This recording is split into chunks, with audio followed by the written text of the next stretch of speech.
Daha iyi beslenme için gıdalarda inovasyonun rolü panelimizin konusu. Hemen panelistlerimizi de davet etmek istiyorum. Profesör Doktor Muraleedharan, Michigan State Üniversitesi'nden. Buyurun Sayın Nair. Doktor Gert Grabihler, Food Pharma Danışmanlık Genel Müdürü. You're welcome. Profesör Doktor Muhittin Tayfur, Türkiye Diyetisyenler Derneği Başkanı. Profesör Doktor Manfred Eggersdorfer, Medical Center Groningen Üniversitesi. You're welcome. Ve değerli meslektaşım, TRT Spikeri ve Ekonomi Editörü Gülçin Üstüncan bu panelin moderatörlüğünü yapacak. Hemen sözü sana bırakıyorum Gülçin.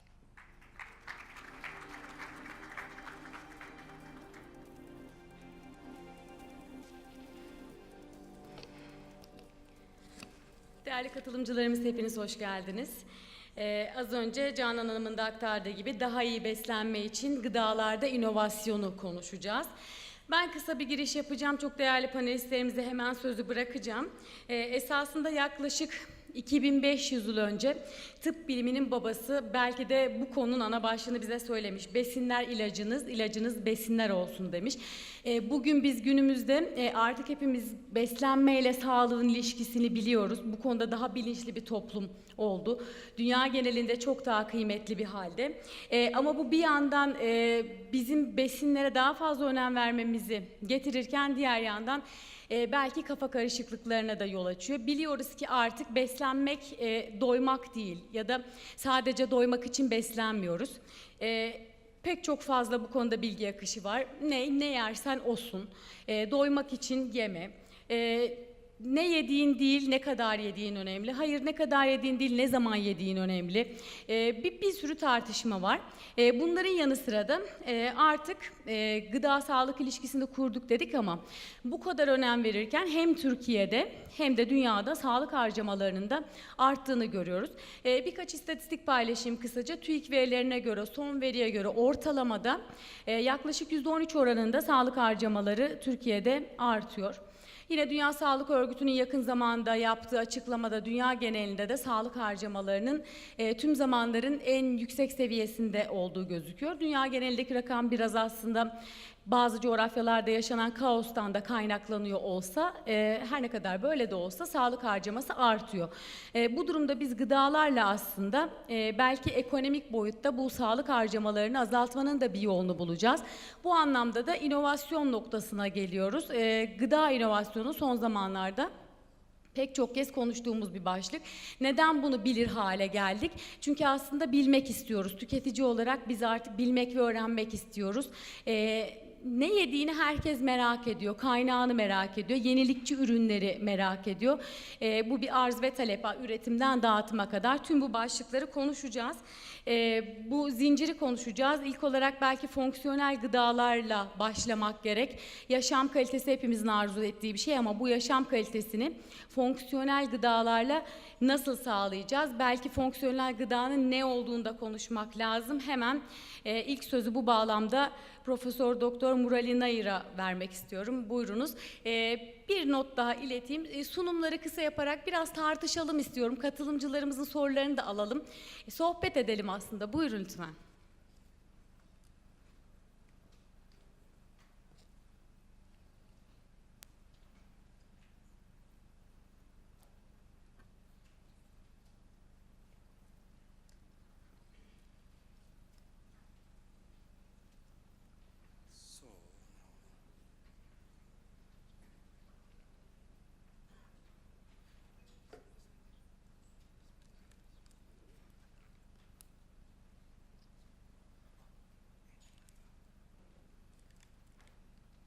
Just a second, he's getting my presentation. So while he's getting, so you heard talks about behavioral perspective, policy perspective, and also the business perspective.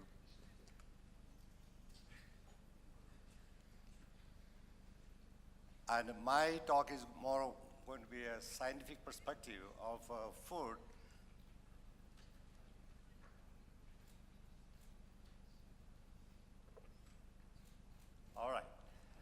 it is. So the functional food. So this morning, keynote speaker talked about the behavioral perspective of the food, and there's one point he brought in among 5 topics. One is that meal replacement. So what about instead of meal replacement, say we substitute some of the meals with the functional food? How it is going to help the reduction of weight gain or obesity and type 2 diabetes. So I will be focusing mainly, and I will try to be very short because I got an email on Sunday night from Dr. Setas that please be short, but he emailed 9 questions. And the 5th question was functional food. And it has got 3 sub-questions. One is the functional food, healthy living. Can it really be a real thing? Now the question is functional food necessary to be the quality, to improve the quality of life? The 3rd one is how costly it is. I have no answer for all of those 3 things. But you probably will come up to your own conclusion after I talk to something, because I'm going to narrate some of these food items with a mechanistic perspective and how this is going to impact the health and well-being. So I always start my talk with an acknowledgement. I don't want to forget. And this is an honor and privilege for me to be here in Turkey. This is my 2nd time, since everybody is telling how many times they were here. So I'm not the first time. And so I thank GIFT for inviting me. And of course, that is made possible only through Dr. Setas and Nargis Osbak. She is not here. And so we had an earlier connection with that. And of course, my research, I'm going to show you data. The funding came from the US Department of Agriculture and Ag Bio Research Station, Michigan State University. And of course, I did not do all of this research. A lot of my previous students and postdoctoral fellows, and I have collaborators. So I do acknowledge their contribution for this. So I took this into 3 segments. The functional food. I'm going to tell what is a functional food. I know you probably heard a lot about it, but I'm going to define functional food a little bit better. Natural food colors and bioactivity. You see different unconnected topics, but they are not really unconnected. At the end, you will see what they are. Then, modulation of obesity and type 2 diabetes by anthocyanin. That is one particular functional food component I'm going to focus on, because I have done a lot of research and published a lot about it, so I thought I will share some summary of that, and then we will talk something about what we can do. So I'm not giving a perspective of the industry, but what about growing food? So what is a functional food? A functional food can easily be defined as a food with the health benefits other than nutrition. The simple way of defining. It has to have a health benefit. All food is healthy, okay? You don't need food if it is not for health. So we cannot say one food is unhealthy. So we can say that a functional food must have health benefit. Why? And these functional food compounds are secondary metabolites. That's one easy way to say that they are not proteins, they are not carbohydrates, they are not fats. They are primary metabolites. The plant produces secondary metabolites for a reason, for its own defense and for ecological pressure. Under stress, they produce these secondary metabolites. And you heard about phenolics, and the previous speaker just talked about the pigments, all of those, but we can categorize all of those secondary metabolites as functional food compounds. They must have a biological activity. So bioactive secondary metabolites, they have no nutritional value, but they are participating in gene regulation. They are going to participate in disease modulation, so we could call them as a functional food component. And they are proven to mediate disease mechanisms. And they also can be very beneficial. So when a plant secondary compound is participate in modulating the disease mechanism and gives health benefit, you certainly call that compound is a functional food component, and the food that contains that compound is a functional food. So what are those? Brightly colored fruits, brightly colored vegetables, generally regarded as safe plants. This is a US FDA recommendation, which is botanicals, things which are traditionally used plants. They are grass plants. And there are some exceptions by FDA. Then herbs, botanicals, they also fall under grass plants. Spices, the corianders, the turmeric, cardamom, cinnamon, you name it, black pepper, all of those. Pro and prebiotics, this previous speaker just mentioned about pro and prebiotics. Mushroom is actually a fungus, right? So it is getting very popular in the US as well, and is a huge market. And of course, there are bacteria which gives you the prebiotic benefits. Soluble fibers, you also talk about some of the grains, so all of these you could categorize as functional food. And there are classes of compounds I have no time to go through. So I'm going to take one component out of many, that is the color, okay, the bright colors. So that's why they are in red. So the reason we are taking this functional food, I have to touch upon a little bit of the mechanism, how they relate. So the quality of life is always driven by the mechanisms of, for instance, if we live longer, some of the things, gene regulation, the various things happening, and then we can't perform. So there are few things we can correlate very well to the food. That is in vivo peroxidation, oxidative stress, and inflammation. And you will see some of the things. I have no time to explain to you about the mechanisms of those, but these three things we can focus on selecting some of the food. So what these three things will do to the human body, it is participating in causing atherosclerosis, hardening of the arteries, neurodegenerative diseases is a very big deal right now in terms of cause, medical cause. That is Alzheimer's, Parkinson's, Huntington's. Now the newer thing is a traumatic brain injury. The boxers, football players, athletes, they get hit on their head, and initially they don't feel anything. But a few years down the road, then they started to lose functions, and it is now then turned into a chronic traumatic encephalopathy, CTE. So TBI and CTEs are a very big concern right now. It's a major issue. I put in red obesity, type 2 diabetes, because it's a part of the theme of this conference, and arthritis, chronic pain, cancer. All of these things have a relationship with the food. And so my idea is not how much food you are going to eat. Of course, I will be touching upon obesity because it's the topic of the thing. So all of these things are related. So these disease symptoms we can modulate with the functional food.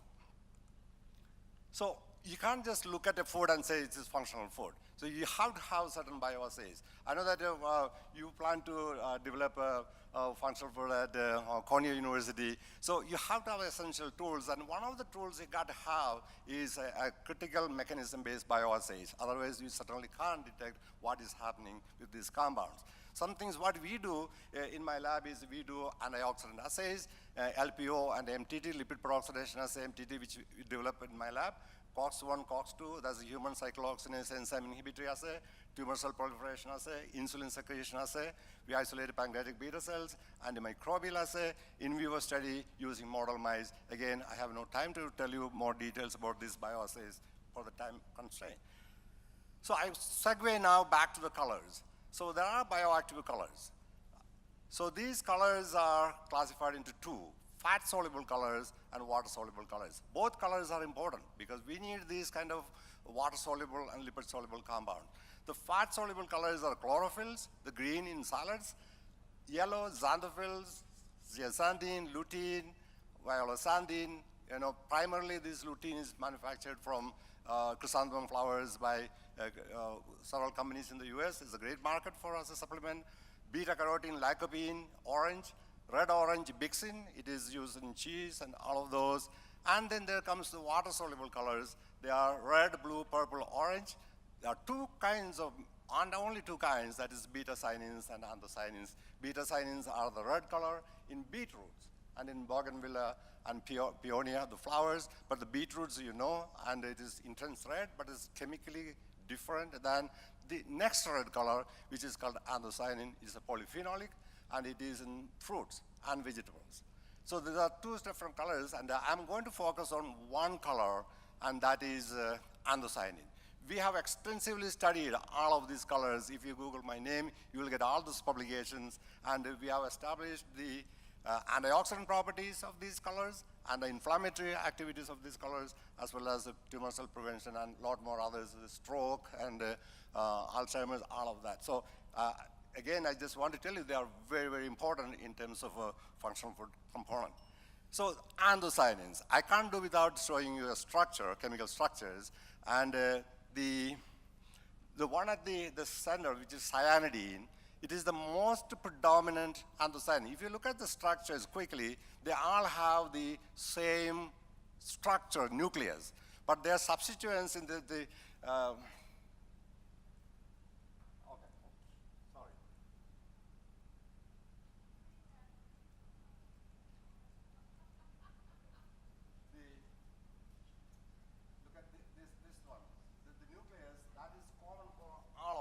all of those, and you have to look at the structure, this ring on the right side, the substituents changes. But all anthocyanins have to have one necessary component. They are a salt, and you can say a plus is Cl minus, and then the OGLY, that is the glucoside, it is always attached to a glycose. This is very critical. So the ones which is in blue, this delphinidine and malvidine, they are in the grapes, so you will see in the blueberries. And cyanidine is the most abundant anthocyanin. It is in cherries, apples, you can see over there strawberry, raspberry, cranberry, you name it, all the berries, okay? And then you have vegetables. And they have red lettuce, chicory, red potatoes, black carrot, eggplant, red onion, you name it, all of those have another set of anthocyanins. But the most predominant and biologically active anthocyanins are cyanidine, delphinidine, and malvidine. Because the peonidine, petronidine, and pelargonidine, they are very small amount. They are not that common, but the most abundant is the cyanidine. So that's about the chemistry part of it. So the bioactivity of this, we have established they are antioxidant through mechanism-based bioassays. They are anti-inflammatory. They are much better than aspirin and ibuprofen compared to aspirin and ibuprofen in a dose basis. They inhibit tumor cell proliferation. I'm not talking about the data on all of that. They prevent damage in brain, stroke, ischemia.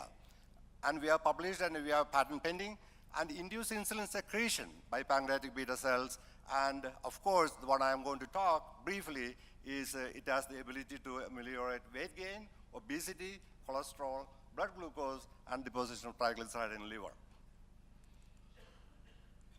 So I have to use a couple slides. I know we talk a lot about the obesity, all about it. It is a fact, okay? Sedentary lifestyle and high calorie intakes cause obesity. Obesity causes insulin resistance. Insulin resistance leads to type 2 diabetes. That is a proven fact.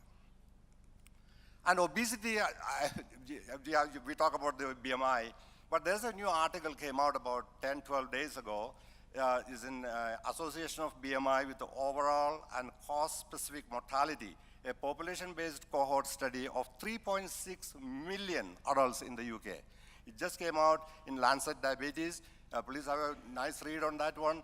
And what they came up with 3.6 million adult evaluation, 21 to 25 kilograms per meter square is the BMI, is the healthy BMI.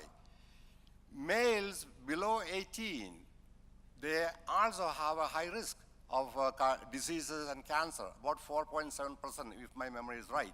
And the female have a 3.7% high risk of having a low BMI. So it is very important to have a normal BMI. And of course, any BMI above 25 is overweight up to 30, and above 30 is obesity, and obesity leads to diabetes. Now, Dr. Ray talked about the sugar. Don't blame the sugar, okay? That's what part of the message. And sugar is not the only reason for type 2 diabetes and obesity. So in 2004, I think it's Columbia University, there's an MRI study published in human with the type 2 diabetes. It showed defective glucose metabolism in skeletal muscle. As you know, or those who don't know, 80% of the sugar is turned over by skeletal muscle, 20% is by the liver. So skeletal muscle, the exercise is what it is doing that. So in this process, what is the culprit? It's lipid. So we have chronic inflammation, and lipid peroxidation is the key. Lipid peroxidation, some of the genetic defect or abnormal mitochondrial lipid oxidation take these smaller fatty acid segments, transport it into skeletal muscles, and then it causes the biochemical changes, and it causes the insulin receptor substrate not to transport and convert the glucose to glucose 6P and to glycogen. So this is a very big issue. So fried food is more of a culprit than sugar, because the fat getting in is a very big problem. And again, I don't have the time to talk more about the mechanistic aspect of it, but I just want to bring to this point that just don't blame the sugar alone. So we have established many bioassays, including the insulin secretion for the anthocyanins. So we decided to take this study and then take this hypothesis into an in vivo model. So we took a C57BL mice, and this is because these mice continue to eat and get obese, and then it becomes diabetic. So it's a good model to start, just like the human, more calorie intake, get fat, and then become type 2 diabetes. So we took these mice and acclimatized with the normal, and as we can see, the calorie count is a 10% kilocalorie, 60% kilocalorie is a high fat. And the ingredient change is written in the purple, and the mouse got the high fat is like a Play-Doh, and it's a real fatty food. So we took these mice and acclimatized 1 month with the normal. Then the control treatment group got a 30 days of a high-fat diet, and then we had a 3-month study with the high-fat diet plus anthocyanin and the normal diet. And the results are, and we look for the measurements, we look at the food intake, and we found that the mice, which is eating the high-fat food and a high-fat plus anthocyanin, didn't have any, which is the blue and the red line. There's no difference at all. Just because anthocyanin is there, mouse didn't bother. They continue to eat it. So the ingredient didn't change their eating habit. The top one, which is the normal diet, is a powder. That varies around the statistics because it varies all over the place. But the important thing to take is the anthocyanin and the high fat didn't make the eating habit. What we found after 12 weeks, the body weight variation is what it is, and the groups treated with anthocyanin were initially fed with the high fat diet in 4 weeks and then treated with the anthocyanin. The way at the top, the black curve, that is the high fat alone. The one with the red one, high fat plus anthocyanin. And the green bars, that is the normal. So what we are seeing here that the anthocyanin plus high fat has reduced the weight gain after 3 months.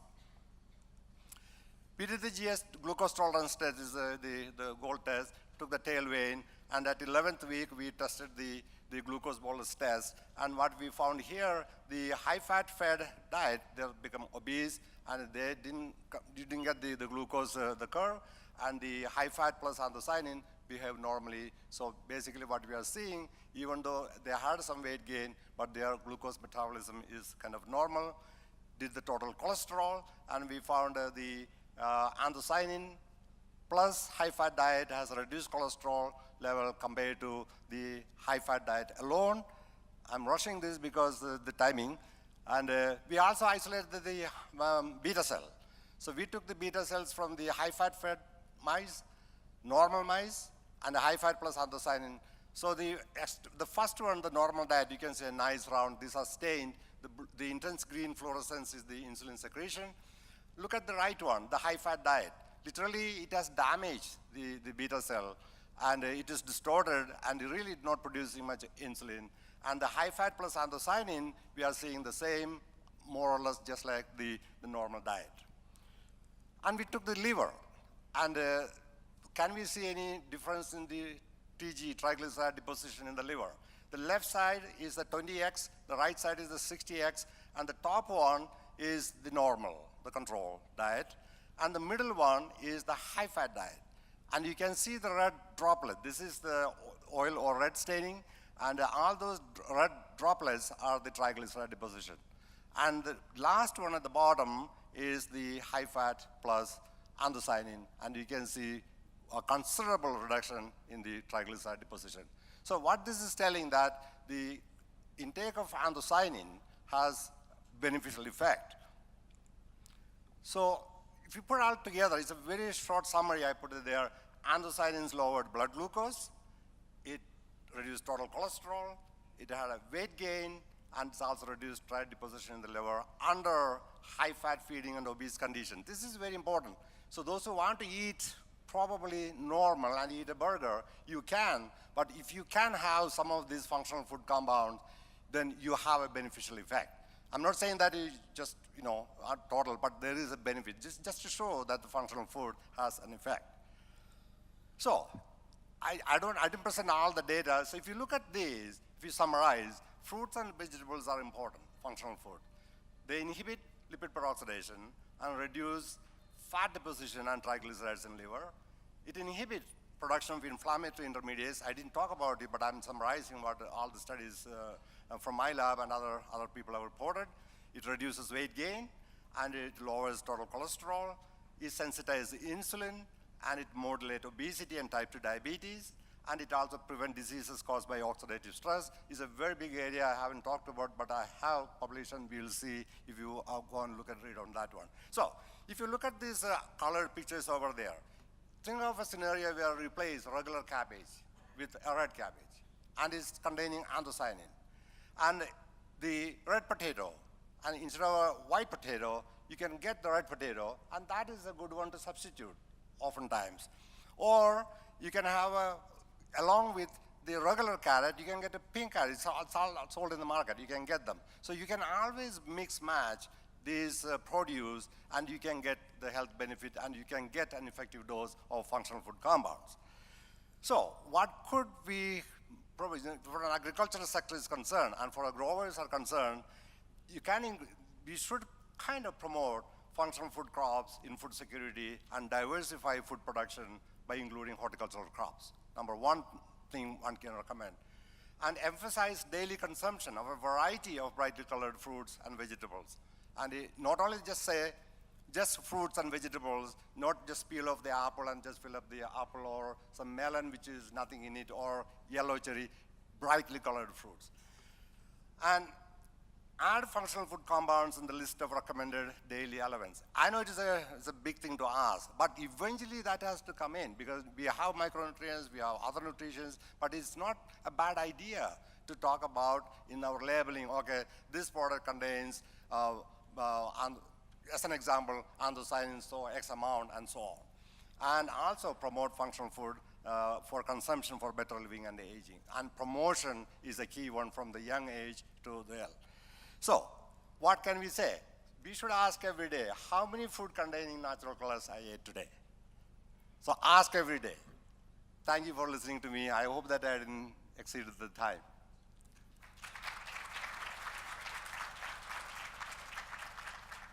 Mr. Nair, konuklarımızın mutlaka soruları olacaktır ama ben önce kendi sorumu ileteyim. Zannederim kulaklığı takmanızı beklemem gerekecek.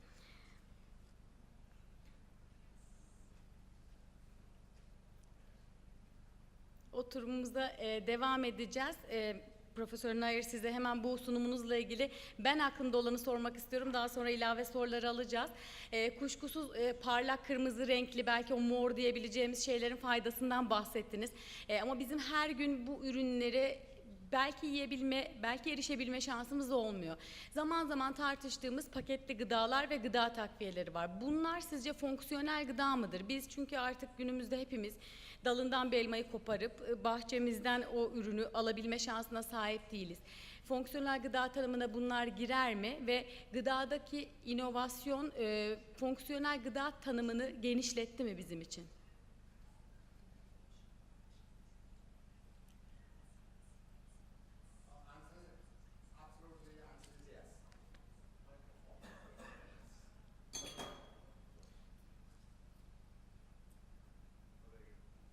Okay, yeah, the answer is yes. If instead of eating cherries, we can process the cherries and then remove the sugars and get the anthocyanins in a pill form, yes, it could be. But you can take that and fortify.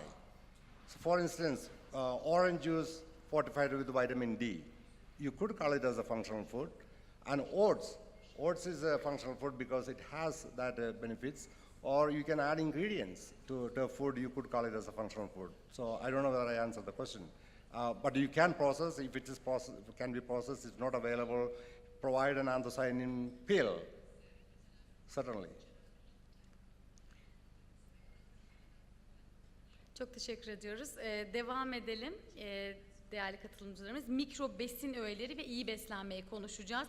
Sözü şimdi Profesör Doktor Manfred Egersdorfer'a vermek istiyorum. Mikro besin öğeleri dediğimizde ne anlıyoruz? İyi beslenmede bunu ne ölçüde, ne kadar kullanmalıyız? Eğer sunumunuz varsa buyurun, yoksa buradan da devam edebiliriz. I do have a small presentation, and I like to go there and Buyurun lütfen.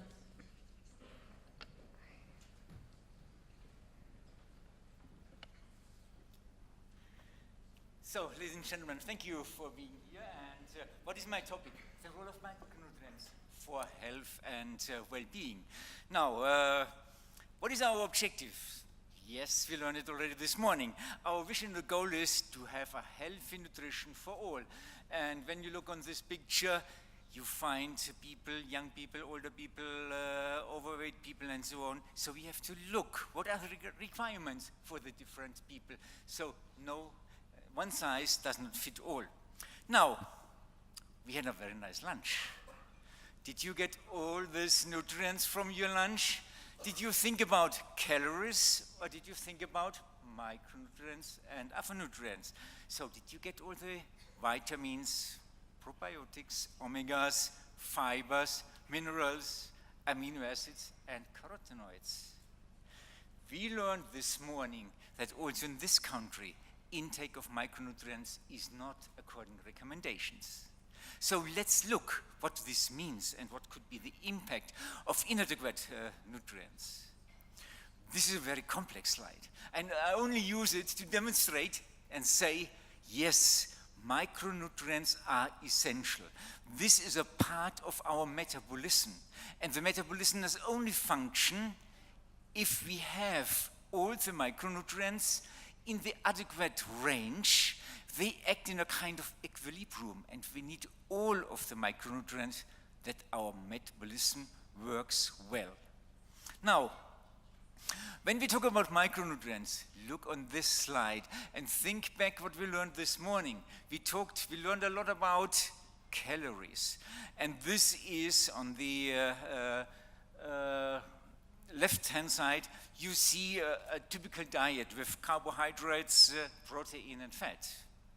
What about the micronutrients? Look, only a very, very small part is on micronutrients. And when we talk about micronutrients, the major part is minerals, and vitamins are even a smaller part in this pie. And this is the reason why, with changes in diet, with inadequate diets, we may not get all the required micronutrients according to recommendations.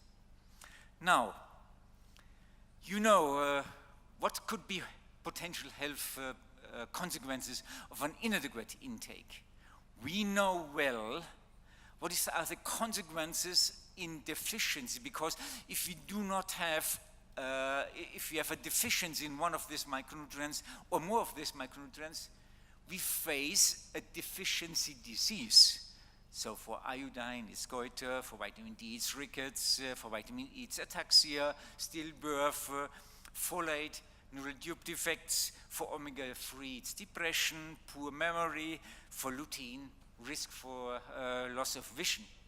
However, quite often we are not deficient anymore in micronutrients. However, we have inadequate status. And this is the reason why I put in this here and say, yes, inadequacy has also health consequences. Or in the case of iodine, it's impaired cognitive development in children, and maybe also has an impact later on in life. In vitamin D, yes, it's a risk for osteopenia and osteoporosis later on in life. Vitamin E, cardiovascular risk, so impact of aging. Folate, higher homocysteine levels, and homocysteine is a risk factor for cardiovascular disease. Omega-3s, cardiovascular disease risk, cognitive decline in elderly, and lutein, risk for age-related macular disease, cataract, and so on. So the consequence is we need an optimal intake of this nutrient. And with the optimal intake, we can experience optimal health, a strong immune system, and healthy aging.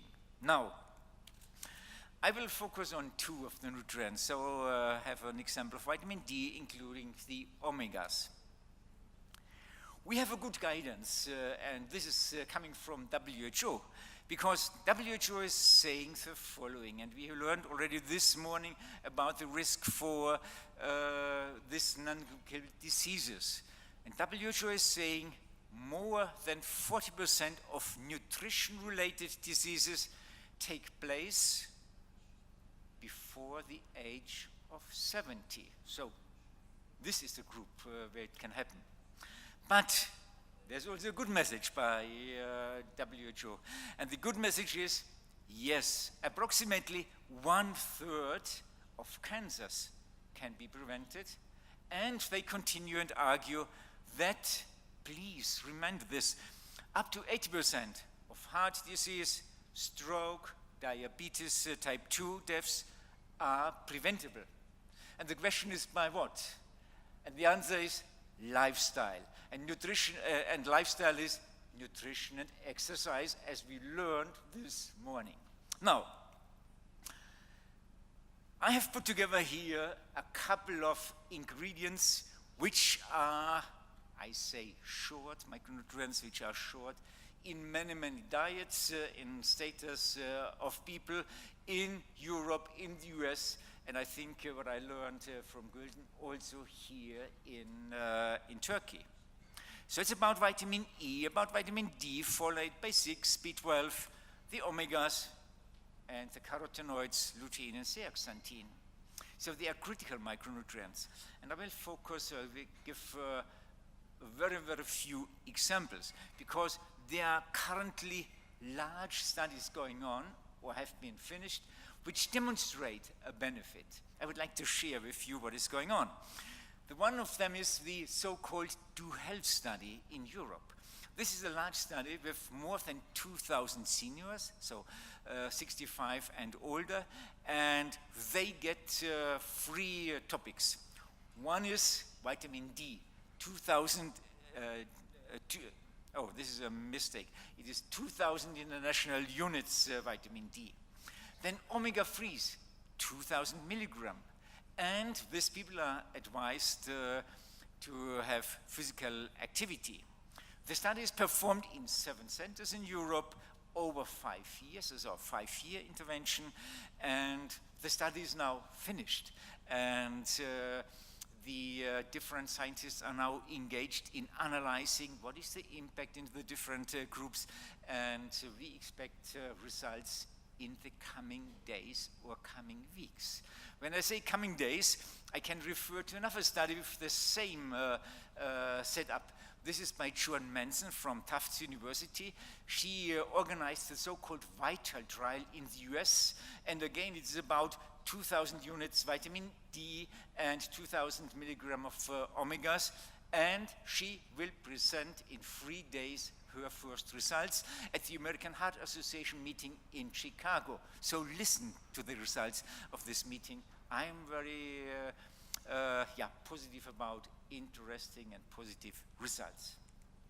Now, vitamin D we learned already, and this is a slide from the colleagues, and this slide is indicating that also in Turkey vitamin D intake is not according to recommendation, and people should care more about this essential ingredient.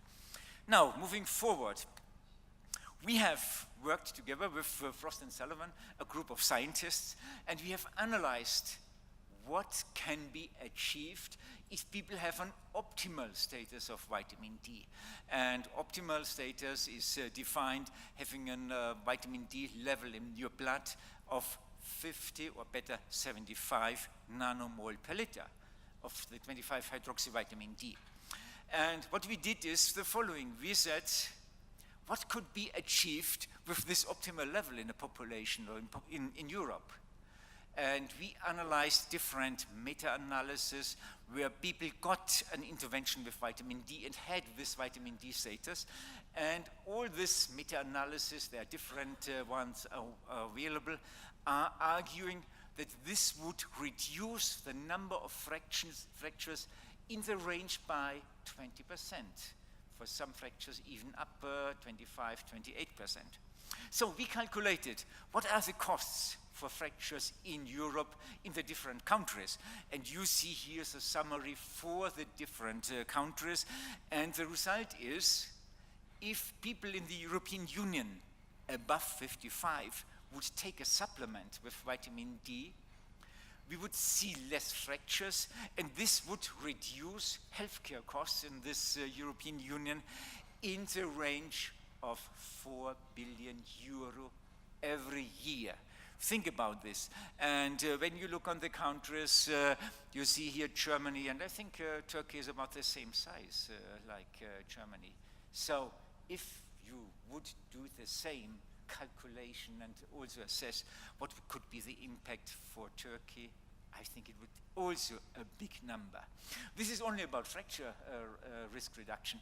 And you know vitamin D has a number of additional benefits. It is reducing blood pressure, it has a functioning cognitive function, and. So think about vitamin D and keep this figure in arguing of the benefit of vitamin D. Now, moving forward, the next topic is omega-3s. And this is from a paper we generated just 2 years ago, where we analyzed what is not the intake, what is the status of omega-3s in different population groups. So we analyzed all the papers where the omega-3 status was in blood was measured. And then we introduced also the kind of traffic light, and we said, if the share of omega-3s is less than 4% of total fat, then you are short, you are even deficient in omegas. If the share of omega-3s is 8% or higher of total fat, this is the required, or this is the optimal status. And when you look on this map in general worldwide, we realize only in the northern part of the world population groups have an adequate status of omega-3s. Many other countries have inadequate status or even extremely low status. And Turkey is in the red light field. So also here, intake and status of omega-3s is low. What could be a potential benefit? This is from Global Burden of Disease. And global burden of disease is we face 2 deaths per minute due to low omega-3 status. So this, if you calculate this up, this is more than 1 million deaths only due to omega-3s.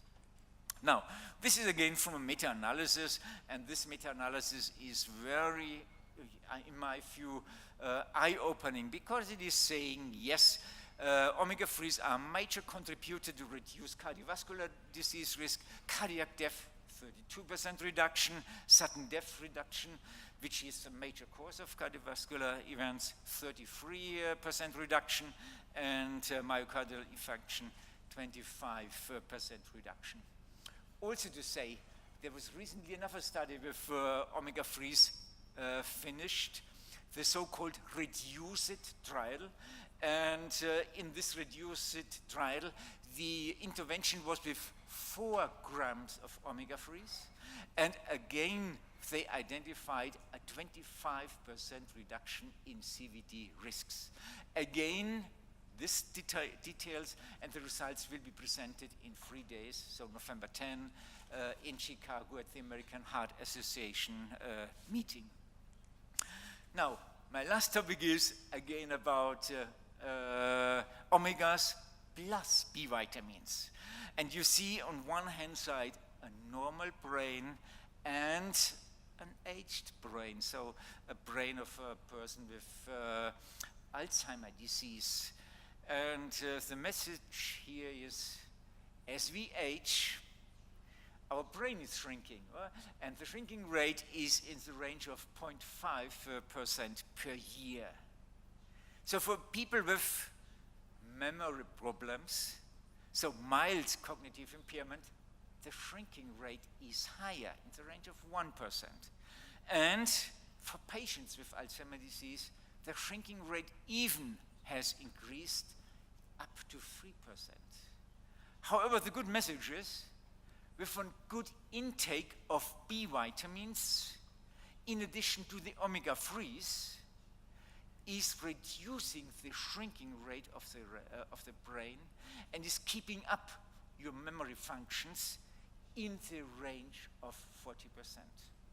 I think this is an impressive result again, and saying in summary, a combination of high doses of B vitamins with omega fatty acids, slow shrinking of the brain, and the memory decline in elderly. So think about this. Now, I talked a little bit about the gap in the micronutrients, and the question is, how can we close it? Well, we talked a lot about a diet which is providing a lot of fruits, vegetables, so a good diet. And I think we should also include fortified foods in our thinking, and last but not least also supplements. I have here 2 slides from a study which was done in the US, and the slide looks complex. However, the message is the following. Just read the sentence here, and the message is that out of the 27 micronutrients with the diet in this population groups, 15 micronutrients were not according recommendations. Going back here, and 1 nutrient was above the upper limit sodium. Also, this topic was already raised today. Taking a supplement is bringing all the nutrients according recommendation, not meeting the RDA, only 3 of the 27 micronutrients, so vitamin D, calcium, and kalium, and not exceeding the upper limit in any of the micronutrients. I mentioned already sodium, which was already in the normal diet too high. So this is my summary, and moving forward, summarizing in a couple of words, a healthy nutrition and the reduction of non-communicable diseases is a good and a realistic objective.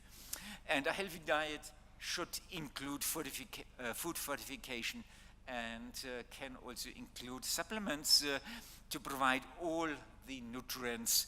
And this is, in my view, even more influential than genetic factors to decrease mobility and support quality of life.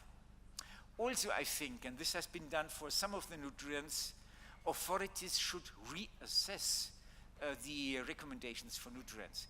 This was done for vitamin D a couple of years ago in the US, in Europe, in China, and so on. And the authorities tripled the recommendations. I see for a number of more nutrients, based on new science, the need for a reassessment. And we need also, and this was addressed by the colleague before, recommendations for some other nutrients like carotenoids and maybe additional ones.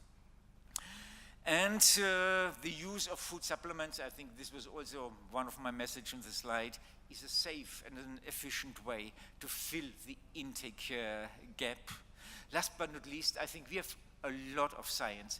Currently, there are more than 9,000 studies going on with vitamins to demonstrate the benefit of vitamins for health and for quality of life. So we need the willingness of individuals and the cooperation of the different stakeholders to make this happen. And with this, I say thank you very much and close with a quote. And the quote is, "Who has health has hope, and who has hope has everything." And I say thank you very much. And this is a colorful picture from the tulips of the Netherlands, where I currently work. Thank you so much. Biz de teşekkür ediyoruz. Profesör Egersdorfer'a. Benim müsaadenizle bir sorum olacak. Sonra mikro besin öğelerini konuşmaya devam edeceğiz. Beslenmedeki yerini konuşacağız. Müsaadenizle bir sorum olacak size.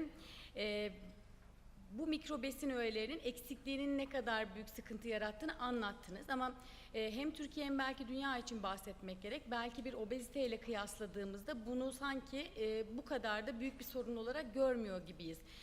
Buna belki sağlık otoritelerini, belki toplumsal olarak biz bireyleri de katmak gerekir. Belki obezite işte fiziksel görüntümüzü etkilediği, bizi görsel olarak rahatsız ettiği için de daha farkında olduğumuz bir şey. Buna katılır mısınız? Sizce de burada bir bilinç eksikliği var mı ve buna karşı nasıl bir politika uygulamak gerekir?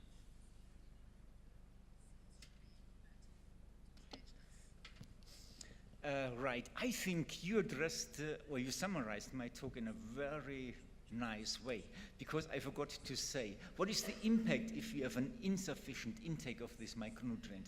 You do not feel it. They have long-term consequences. And the long-term consequences is the higher risk for this nutrition-related or non-communicable diseases. So this is why quite often the inadequate intake is not on the agenda high enough in health authorities, health insurance companies, and it should have much more attention to provide, I say, a healthy long life, a healthy aging and quality of life. Thank you for addressing this in this way. Ben teşekkür ederim. Devam edelim. Mikro besin öğelerini konuşacağız. Günlük kalori miktarını aşmadan bunların tamamını nasıl alabiliriz? Soru bu. Bu bilinçteysek, almak istiyorsak da hepsini sağlıklı beslenme çerçevesi içinde nasıl alacağız? İşte bu soruya yanıtı Gert Karabihler verecek. Buyurun.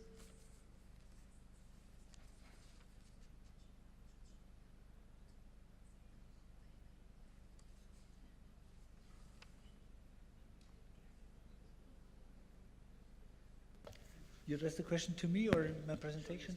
Okay.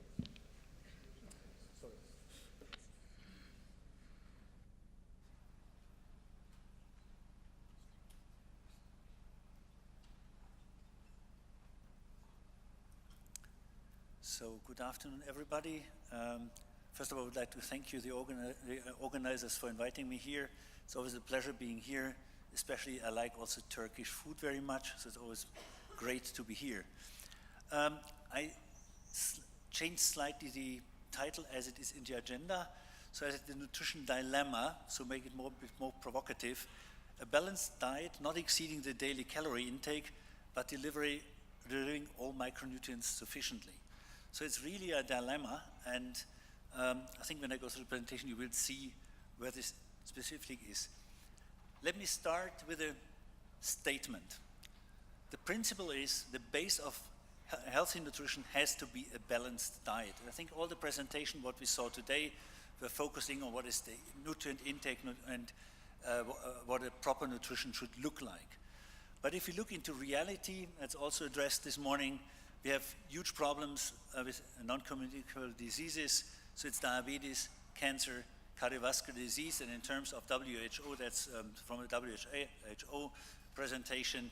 So unhealthy diets and physical inactivity are the major part of why we have problems. So I ask myself, what is a balanced diet? It is very difficult. Whomever you ask, you may get different expressions or different answers. So let me give a few examples how people try to make an example on how a balanced diet could look like. We have the UK Standards Agency Nutrition Foundation. They had the Eat Well plate. So that shows a little bit in a picture, like a picture, what are the different kind of foods which are important to get. We have, this was by the British Nutrition Foundation brought down into how many grams of what should be in a daily diet. What I found is interesting on the WHO website, Lebanon had a very interesting thing. They created, for Eastern Mediterranean countries, the Lebanon nutrition setter, starting with water in the trunk, and then the different kinds of diets, food components which should be part of a daily diet to make it a balanced diet. And I saw also from WHO regarding Turkey a similar table saying how much of what we should get every day. So that's, I think, more or less, we saw a lot this morning already, therefore I did that very quickly. So to me the question is, what is the reality of human eating and drinking behavior? And if I would ask you now a question, and Manfred addressed it already, we had lunch, did you get all the nutrients he was showing? And I will do it even a bit more provocative. So I guess you had breakfast before coming here, we had a coffee break, and we had lunch. Did you think in all your meals, in all these times, how much calories you were eating? What is the nutrient composition you were ingesting? And are you already planning for dinner? So you may have a gap. So are you planning your dinner? So at the end, this I think is a dilemma. Reality is very clear. We enjoy food, we enjoy the meal, it's a social event, but we are not thinking about anything about calories or nutrients and these things. And I think that shows why, from my perspective, one of the issues is if we address it to the general public, why we don't get the attention of people, because people just want to enjoy things. And it's a question how we can get people into awareness of a proper lifestyle, and it's then what was mentioned this morning, it's very complex. It is not about eating, it's about really lifestyle and all the components having an impact on body weight, so that means nutrition, and also the micronutrient, all the components we need in a daily diet. So coming back to the British Nutrition Foundation, so the Eat Well Plate model, and that's referring to a sentence written there on their website, the Eat Well Plate model has been promoted in the UK for many years. So I'm over 30 years in that environment. I know it's always very similar. It changed sometimes a little bit, but it was more or less always the same message.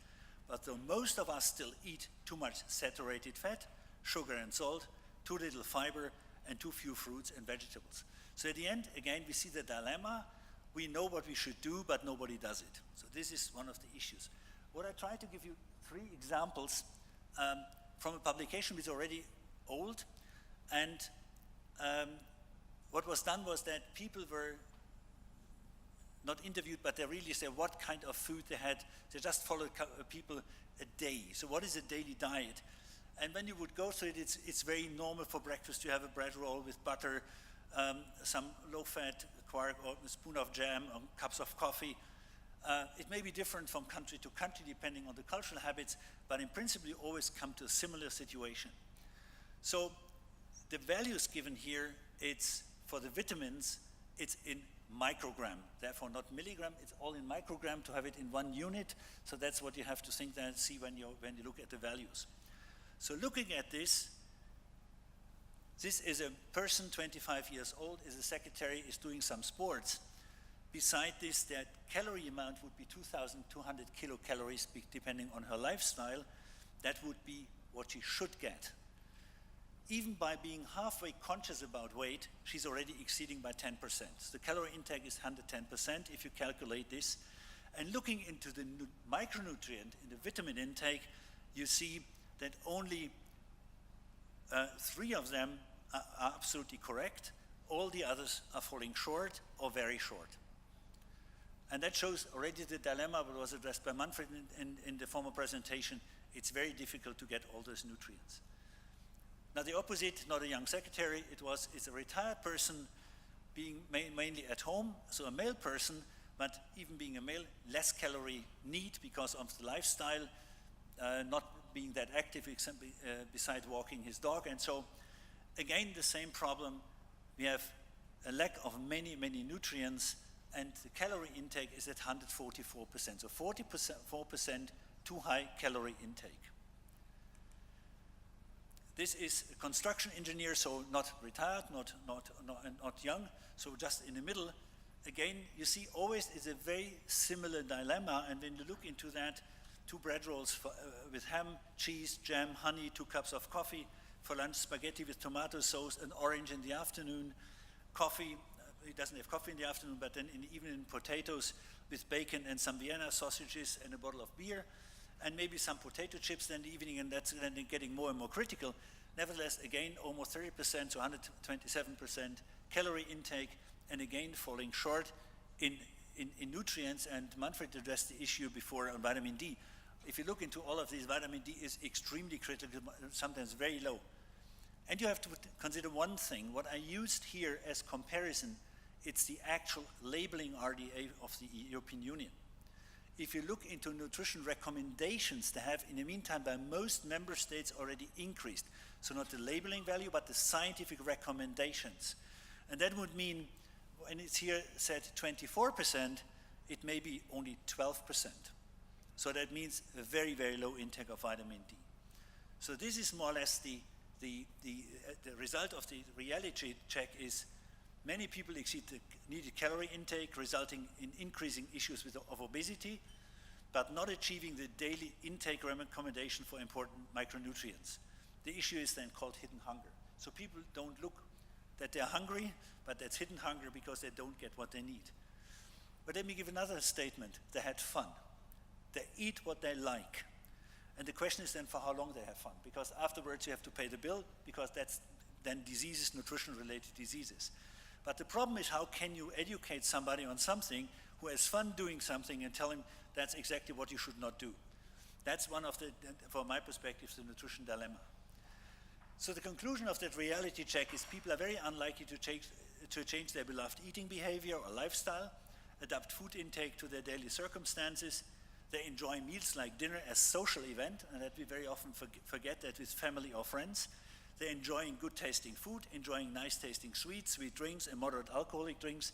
They are not counting their micronutrient intake, and they're not aware of their sufficient or insufficient intake. So, as a conclusion, because the government policies, and they exist over many years in many countries, they seem to fail. Now, let me some ideas on how to escape the dilemma. So what we see is we are telling people what to do, or mainly what not to do. We try to forbid things, and who would like, even when you have children, that one example was given this morning, it's difficult to raise kids. When you forbid something, they just do it exactly what is forbidden. So they don't like to follow all the rules. What we should do is providing options which are better adapted to the reality of human lifestyle and behavior, and translate academic language into lifestyle messages. I think we should not talk only about nutrition. We should really try in our language to have lifestyle messages. Education is important. That focusing on very few but important messages, and keep messages simple and not too academic. That's also an issue what we have as experts, that we're always too academic when we discuss things. And we should offer potential alternatives. Potential alternatives is one thing. Functional food, we heard already a presentation, or there may be food innovation recognizing the changing lifestyles, but could help as well. And then policy changes. Make health maintenance as part of food and nutrition policy. And also this morning sometimes I heard prevention, diseases. We have always to be aware we are talking food. And these are medical terms, and we should keep our language clean. Food is important and nutrition is important to maintain our health. In fact, yes, then we prevent the disease, but in principle we maintain health, and prevention is a medical term. So very often I see confusion that then suddenly you have a discussion, but that should be a medicine, that's not a food anymore. So all this discussion we can avoid if we keep our language as clean as possible. And therefore, from my perspective, it's very important that we have really using food terminology. It should adapt to modern lifestyle. We should consider supplementation as part of a balanced nutrition. So, because what we see very often, it's even warning statements. Food supplements are foods. This is clear by definition, but they should not be taken instead of a balanced diet. So that is a warning statement you have to put on a supplement in the European Union. And I agree, we cannot substitute a balanced diet, but from my perspective, that should just be part of a balanced diet. Because it's also known that people who are taking supplements very often are more health conscious than people who are not looking into micronutrients. So some principal thoughts in conclusion. So we should redefine calorie intake. That was also mentioned this morning. So calorie intake is not just a number. Weight controls means input minus output is 0. So instead of don't eat too much, watch your body every morning in a mirror, and then you know if you already got too much and how to do that. At least not every day you will not see that. I don't know if I like Turkish food, if I already was eating too much today or if it's okay. But after a couple of days you would see, are you gaining weight or not? And physical activity and lifestyle will define the output. So therefore, we should more focus on lifestyle messages to have the output message clearer. So possibly related messages is eat what you like, because that's what people anyway do, just burn it. So we should focus more on that part. Watch a proper fiber intake. I think that we saw already when we are coming to digestion. I think fibers are quite important. And take care to get all your micronutrients and what possible sources are. So we should define, from my perspective, redefine balanced nutrition. So food supplements are foods and not medicines. Food supplements should be part of a balanced nutrition. Balanced nutrition empowers people to manage their maintenance of their health, and health maintenance reduces the risk of non-communicable diseases. Food supplements, they have to be safe as all other foods, should be regulated and controlled as foodstuff, and should be part of the government health policy. And that's usually not taken, or very rarely taken, into consideration so far. So that means joint effort of related government institution. It's the Ministry of Health involved, it's the Ministry of Agriculture involved. The question is, but who is responsible for what? And I think that's an interesting discussion, how to get, very often, on one hand side, we are dealing with medicines, and that's the part which are talking drugs and treatment, and on the other side, we are talking food, and that's then the part which is health maintenance and is not drug related, and therefore it could be also that it needs a cooperation of ministries, and it cannot be done by one side or the other alone. Thank you very much. Biz de teşekkür ediyoruz. Devam edeceğiz. Yine ben bir soruyla detaylandıracağım. Süreyi fazla almadan. Mikro besinlerin önemini konuşuyoruz. Doktor Krabihler, size bir sorum olacak. Bu panelin açılışında da aslında bir miktar anlatmaya çalışmıştım. Sağlık harcamalarıyla iyi beslenmenin ilişkisini, barınmadan sonra hemen herhalde her toplum için ikinci harcama kalemi. Bu bağlamda siz mikro besinlerin yeterli oranda alamamasıyla sağlık harcamalarındaki artış arasında bir bağ kuruyor musunuz? Nasıl bir ekonomik ilişki kuruyorsunuz? Elbette ki öncelik sağlık, ama bu ilişkide belki gözden kaçırmamamız gereken bir nokta.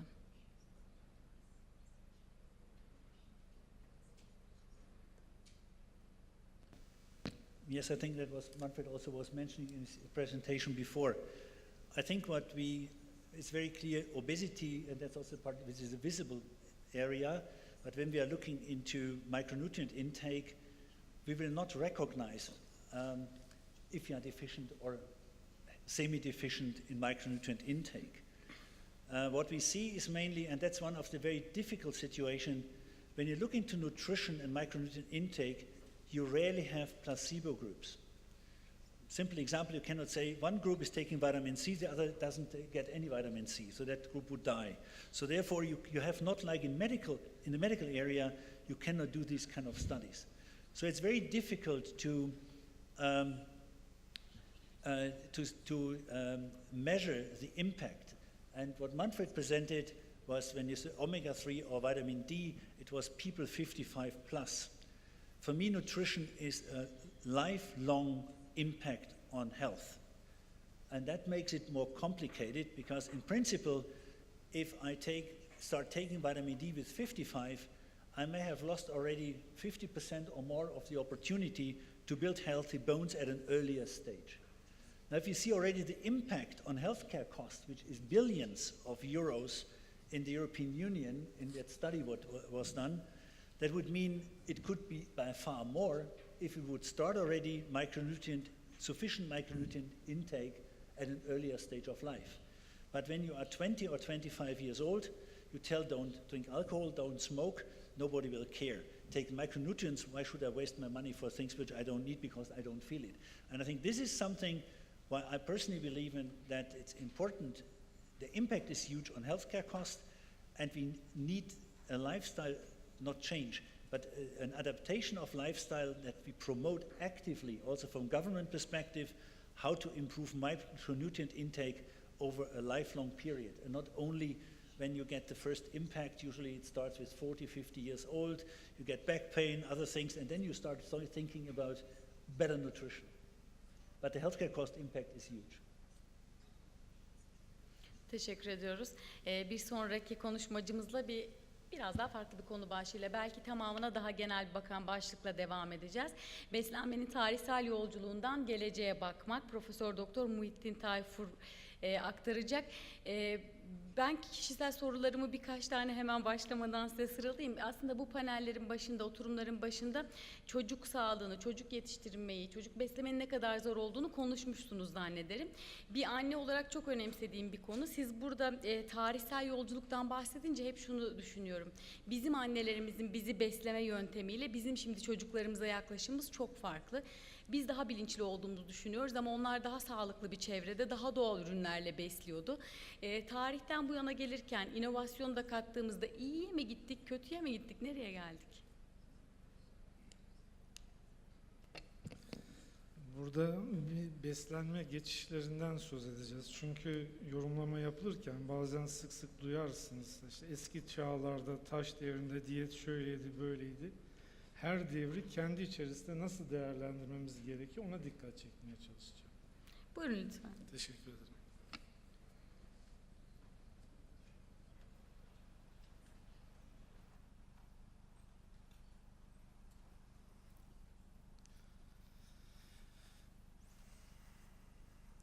Değerli konuklar, ben de bugün oturumun son konuşmacısı olarak beslenmenin tarihimizde nasıl bir seyir izledi, o konuda bazı hususlara dikkat çekmeye ve bazı bilgileri sizinle paylaşmaya çalışacağım. Çünkü tarih boyunca insanların diyeti, beslenmesi değişim göstermiştir. Çünkü biz diyet dediğimiz zaman bunun yanında fiziksel hareket kalıplarını da dikkate almamız gerekir. Bununla birlikte beslenme durumu birlikte düşünmemiz gerekir. Gerçekten baktığımız zaman her ikisinin de önemli değişimlere uğramış olduğunu görüyoruz. Eski çağlardan beri şöyle baktığımızda diyet kalıpları, fiziksel aktivite kalıpları değiştiği için beslenme ile ilintili bazı hastalıklarda da farklılıklar, değişmeler görülmüştür. Çünkü beslenmeye bağlı olarak harekette düşük olduğu zaman sedanter yaşar dediğimiz, yani uyuşuk bir yaşam tarzı sonucunda vücut bileşiminde de değişmeler görülmektedir. Biz bunlara kısaca beslenme geçişi diyoruz. Beslenme geçişi dediğimiz zaman öncelikli olarak diyetin nitel ve nicelik olarak değiştiğini görüyoruz. Bu dünyanın bazı yörelerinde hızla gerçekleşmektedir. Zaten temel sorun da bundur. Demin Gülçin Hanım'ın sorduğu soruya küçük bir yanıt olması için kısaca değinmek gerekirse, mesela gelişmiş ülkeler endüstrileşmeyle birlikte beslenme tarzlarında özellikle son 150 yıla yakın sürede yaşadıkları sorunları gelişmekte olan ülkeler son 30 yılda yaşadılar. Yani bu da şunu gösteriyor, biz onlara göre en az 3 ile 5 kat bu değişimi hızlı yaşıyoruz. Bu tür sorunlarla daha hızlı ve yoğun biçimde yüzleşiyoruz anlamına geliyor. Dolayısıyla beslenmedeki bu geçişte epidemiolojik değişmeler de söz konusu olacak. Niçin? Çünkü beslenmeye bağlı hastalık tarzlarında da değişmeler söz konusu. Örneğin demin konuşma arasında geçti. Obezite çağımızın sorunu olarak iletiliyor, söyleniyor. Doğrudur. Her geçen gün sıklığın arttığına tanık oluyoruz. Özellikle 1990'lardan bu yana sürekli bir artış eğiliminde olduğu dikkat çekmektedir. Yine besinlerin en bol bulunduğu bir çağda yaşıyoruz. Özellikle 2. Dünya Savaşı'ndan sonra teknolojide gelişmeler ve değişik gıda üretim teknolojileri ve bol miktarda çeşitli gıda bulmamız nedeniyle nüfus artışının da özellikle gelişmekte olan ülkelerde hızla arttığına tanık oluyoruz. Bu nedenle 2050 yılında dünya nüfusunun inanılmaz sayılara ulaşacağı sürekli vurgulanıyor. Bu da besin insanoğlunun gıda kaynaklarını güvence altına almasıyla birlikte yaşanan bir diğer toplumsal sorun olarak karşımıza çıkıyor. Biz tarihsel süreçte beslenmedeki bu değişimi 5 kalıpta inceleyebiliriz. Bunları kısaca avcı toplayıcı dönemden başlayarak ilk çağda insanoğlunun, ki sık sık söylenen ve diyetimiz beslenme ilgili kıyaslamalar yapılan örnek verilen durumdur.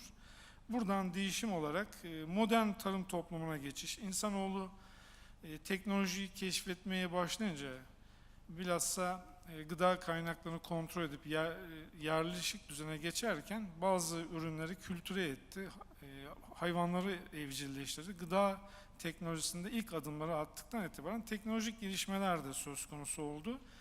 Dolayısıyla da beslenme durumu burada değişmeye başladı. Üçüncü kalıpta endüstrileşme sürecine giriyor. Toplumlar modern şehirleşmeye doğru yöneliyor, gelir artıyor. Dolayısıyla açlık azalmaya başlıyor. Dördüncü kalıpta demin sözünü ettiğim konuşmamın başına diyet ve fiziksel aktivite kalıplarında ciddi değişmeler oluyor. Yeni hastalıklar ortaya çıkıyor, sağlık sorunları ortaya çıkıyor. Dolayısıyla da bunların tedavi masrafları, bakım masraflarının artmasıyla birlikte aile temelinde alarak ülkelerin, hükümetlerin bütçelerine getirdiği yüklere kadar değişmeler görülüyor. Beşinci kalıpta ise artık insanlar bu tür sorunların farkına varıyor. Bu tür gidişe önlem alma çabaları öne çıkıyor. Dolayısıyla da bu tür sorunlara çözüm aranırken diğer taraftan insanoğlunun yeryüzünde yaşarken hiçbir dönemde karşılaşmadığı kadar yaş ortalamasının arttığı, beklenen yaşam süresinin uzadığını görüyoruz. Kısaca bu 5 kalıbı sola alarak karşısındaki değişmelere bakacak olursak, yorumlayacak bazı özelliklere bakınız. Besin toplamadan başladığınız zaman burada öncelikli olarak insanlar toplayıcılıkla geçiniyordu. Yabani hayvanları avlıyordu. Bu şekilde değişken bir diyete sahipti. Fakat burada yorumlarken de dikkatli olmak gerekir. Çünkü bugünkü gibi insanoğlu o zaman oturup da 3 öğün yemek tüketemiyordu. Böyle bir veri de yok. Sadece varsayımlardan hareket ediliyor. Açlığı önlemek için kültüre ettiği bitkiler, yine daha çok nişasta, meyve, sebze, hayvansal protein, düşük değişkenlik söz konusu. Belli bir düzende diyeti gidiyor. Zamanla daha fazla yağ tükettiği için değişmeler söz konusu olunca şeker, yine işlenmiş gıdaları tüketme ve buna bağlı olarak diyetteki posa miktarının düşmesiyle birlikte hastalıklara eğilim artış gösteriyor. Dolayısıyla da bu bizim karşımıza bir sorun olarak çıkıyor. Beslenme durumuna baktığımız zaman besin toplama döneminde insanlar daha çok güçlü, hareket eden, daha az beslenme bozukluğu olduğu ileri sürülen bir durumdalar. Düşük yağ alımı var. Çocuk ve kadınların daha çok etkilenmesi söz konusu. Yetersizlik hastalıkları görülebiliyor. Özellikle vücut ebatlarında düşmeler söz konusu. Açlığın azalması sağlanıyor. Zamanla anne ve çocuklardaki bu beslenme sorunları ve yetersizlikler önlenmeye başlıyor. Beden ebatlarında da gelişme, büyümeler söz konusu. İlerledikçe obezite, yaşlanma ve tekrar bunu önlemek için vücut yağını düşürme, obeziteyi önleme, özellikle kemik sağlığını dikkate alma gibi çözümler öne çıkmaya başlıyor.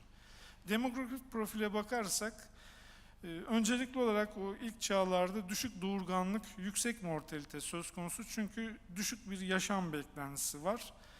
Malthus çağıyla birlikte doğal doğurganlık, kısa yaşam beklentisi, yüksek bebek ve anne ölüm sıklığı yaşanıyor. Açlığın azalması sağlanınca bu kez mortalitede düşme, doğurganlık sabit bir eğri izliyor. Nüfusta artış ve daha sonra da patlama görülüyor. Yaşam beklentisi 60-70 yıl civarındayken bu dönemde doğurganlıkta dalgalanmalar ve büyük düşmeler gözlenebiliyor. Yaşam beklentisi 70-80 yaşa çıktığı zaman bu kez yaşlılık periyodunda bakım harcamaların artışı gündeme geliyor. Hastalıklar yönünden baktığımızda ilk çağlarda enfeksiyon hastalıkları baskın, epidemi yok. Epidemik, endemik hastalıklar, yetersiz hastalıklar açlıkla birlikte başlıyor. Çünkü açlık yaygınlaştığı için buna eşlik ediyorlar. Daha sonra bir takım tüberkülozsuz çiçek hastalığı, parazitik hastalıklar, polio gibi hastalıklar gündeme geliyor. Yine süt çocukları döneminde ishal, büyüme geriliği gibi yaygın sorunlar yaşanıyor. Diyetle birlikte kronik hastalıklar, özellikle kalp-damar hastalıkları, kanser sıklığında artış söz konusu. Buna karşılık enfeksiyon hastalıklarında düşme söz konusu oluyor. Bunlar da görüldükten sonra hükümetler, uluslararası organizasyonlar sağlık desteklerinde artış yanına gidiyor. Kardiyovasküler hastalıklarda hızlı düşme bir eğilimi başlarken bu kez yaşa özel kanser profillerinde değişme görülüyor. Yine ilk çağla karşılaştığımız zaman gıda işleme teknolojisine baktığımızda öncelikli olarak besin toplama söz konusu olduğu için ancak günü kurtarmakla insanoğlu meşguldü. Zamanla besinleri depolamayı öğreniyor, geleceğini garanti almaya. Bunda da konserve yapımı, depolama yöntemlerini geliştirme, gıda teknolojisine gelişme, yine besinleri ayırıp işleme gibi yöntemleri geliştiriyor. Bunlar daha da geliştikçe bakıldığı zaman yine bozulma eğilimi ve hastalıklarla ilişkiler kurulmaya başlıyor. Özellikle günümüzde artık daha teknolojik besinler, bazı ürünlerine geçen bileşenler, destek ürünleri, fonksiyonel ürünler gibi ürünlerin geliştirilmesi söz konusu oluyor. Şöyle genel olarak yorumladığımızda son 300 yılı diyet temposunun çok hızlı değişim gösterdiği karşımıza çıkıyor. Dünyanın değişik bölgelerinde bu son derece hız kazanmıştır. Şöyle bir genel etkenler nedir dediğimiz zaman şehirleşmeler başta. Çünkü insanlar kütleler halinde büyük şehirlerde yaşamaya başlıyor. Ekonomik büyüme başarılıyor. Birey başına ülkelerde düşen gelir artmaya başlıyor. Teknik gelişmeler, kültürel gelişmeler de bunlara eşlik ediyor. İşte bunları açıklamak için biz beslenmenin tarihsel sürecini yönetirken beslenme geçişi terimini kullanmaya çalışıyoruz. Çünkü bu değişmeler doğrudan doğruya beslenme ve sağlık çıktılarına yansıyor. Ortalama boy, vücut bileşimi, ağırlıktaki değişmeler gibi. Çünkü konuşmamızın başında da söylediğimiz gibi diyet ve aktivite kalıpları değiştiği için buna paralel olarak sağlıkla ilgili boyutu karşımıza çıkıyor. Büyük nüfus, sosyoekonomik değişmeler de bunlara eşlik ediyor. Diğer taraftan gıda kaynakları ile endişeler sürüyor. Tarımsal sistemler, tarımsal teknolojilerle ilgili gelişmeler devam ediyor. Bunların kullanımı, isteğini etkileyen bir takım etkenler karşımıza çıkıyor. Bunun sonucunda da ekonomik kaynaklar, nüfus durumu, değişik kültürel bilgi etkenleri, hastalık kalıpları, sosyolojik sorunlarda eşlik etmeye başlıyor. Hareket tarzımız değişiyor. Daha önce evlerde dahi küçücük bir işi el kol hareketleriyle fiziksel hareket olarak yapmaktayken her şey artık makine haline gelmiş, makinelaşmış robotlarla yapıyoruz. Dolayısıyla da enerji harcamamız daha da kısıtlanmış hale geliyor. Yine yapılan çalışmalarda evde hareketsiz olarak ya da alışverişte, marketlerde beslenmeye yönelik tercihlerimizi pekiştirecek şekilde vakit geçirme eğiliminin arttığı görülüyor. Çalışma durumumuz yine masa başında çoğunlukla olmak için fiziksel hareketin daha kısıtlı kullanıldığı bir sistem haline dönüşmüş. Eski döneme göre baktığımızda boş zaman aktiviteleri de yine değişiklik gösteriyor. Daha çok masa başında, televizyon karşısında, bilgisayar karşısında hareketsiz bir tarzda yaşamımızı devam ettirmeye eğiliminde oluyoruz. Özellikle bizler açısından, gelişmekte olan ülkeler açısından son 30 yılda bu durum çok önemli. Çünkü diğer ülkelerin o geniş zaman dilimine yaydığı bir süreci biz daha kısa zamanda yoğun biçimde yaşamaya başladık. Dolayısıyla da bir sürü beslenmeyle ilintili sağlık sorunu da karşımıza çıkıyor. Az önce benden önceki konuşmacılarda değindi.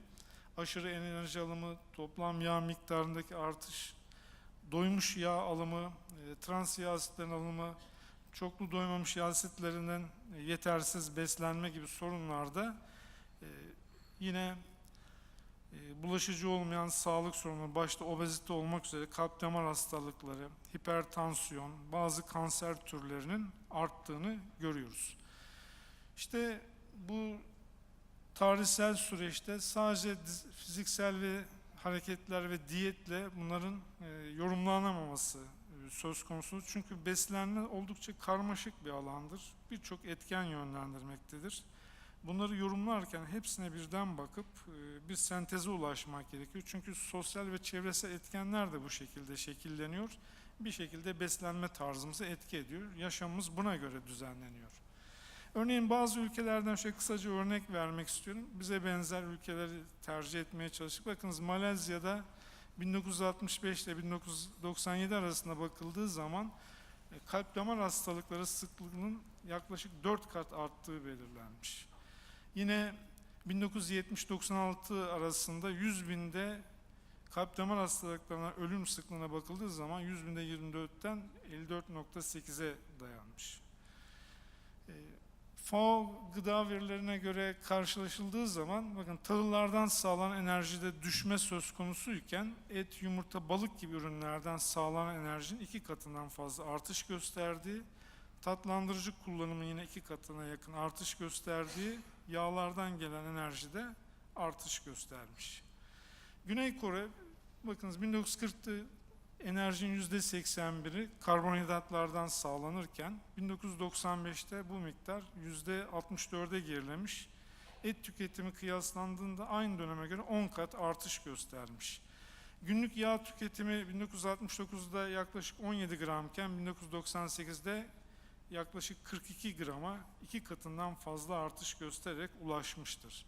Sri Lanka'da benzer durumu göstermektedir. Kronik hastalık sıklığı %10 ile 20 arasındayken 2005'te bulaşıcı olmayan kronik hastalıklardan ölüm sıklığı %21'ler civarında seyretmiş.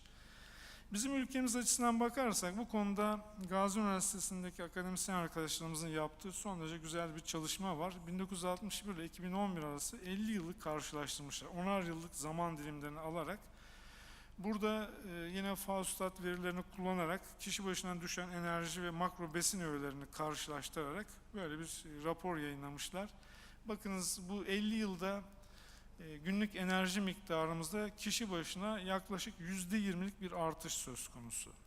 Günlük yağ miktarı özellikle 2001 ile 2011 yılında 10 yıllık dilimde artış göstermiş.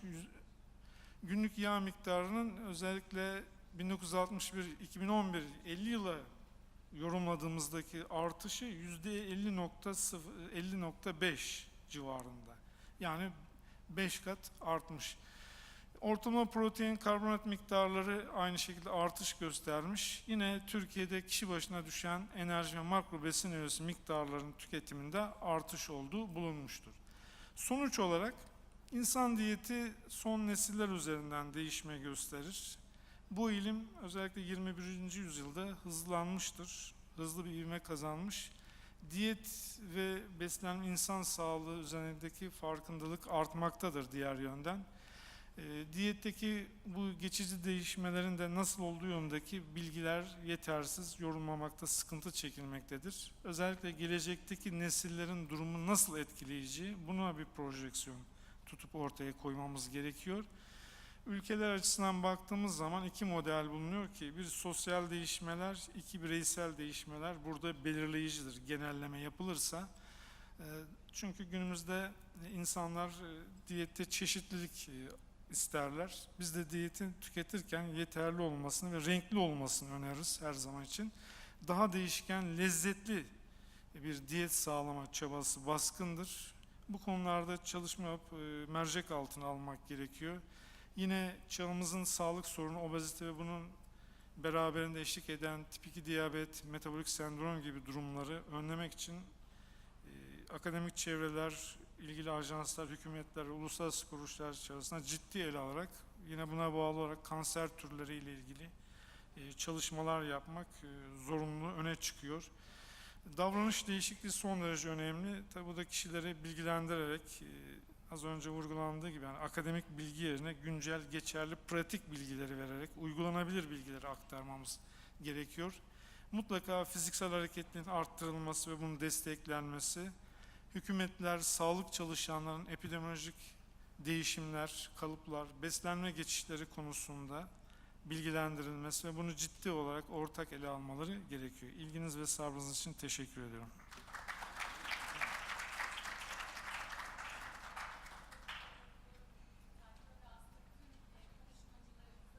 farklı bir bakış açısı kazandırdılar. Hepinize çok teşekkür ediyoruz. Gayet detaylı bilgileri sunumlarla aldık. Süreyi de biraz açtık, noktalayalım müsaadenizle.